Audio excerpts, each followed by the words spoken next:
অনেক দিন পর তোমার সাথে দেখা। সেই দিনগুলির অপেক্ষা কয়েক বছরে পরিণত হয়েছে। অমন করে তাকিয়েছিলে আমার দিকে, যেন তারাদের দেশে চলে যাওয়া কোনো প্রিয় মানুষের হঠাৎ করে আবির্ভাবের মতন। ভারী মিষ্টি লাগছিল, খানিকটা রোগা হয়ে গেছো, কিন্তু ঠোঁটের কোণায় সেই পুরনো হাসিটা আজও ততটাই চেনা লাগছে।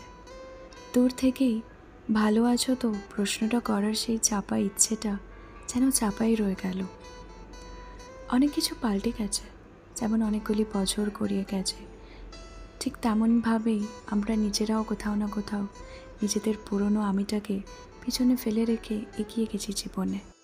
স্মৃতিগুলি বুকের মাঝে আজও বিরাজমান। গতকালের ক্যাফেতে বন্ধুদের সাথে কাটানো মুহূর্তগুলো মনে না থাকলেও 10 বছর আগের সেই দুর্গাপুজোর ষষ্ঠীর দিন তোমার সেই খয়েরি রঙের শার্টটা পরে ঠাকুর দেখতে বেরোনো স্মৃতিটা আজও যেন জলছবির মতন পরিষ্কার। এই তোমার আমাকে মনে পড়ে? হঠাৎ করে আমাকে দেখে তোমারও কি বুকের ভিতরে ঝড় বয়ে গেল? অনুভূতিগুলো কি আজও বেঁচে আছে? হয়তো মনের কোনো এক ধুলো পড়া কোণে।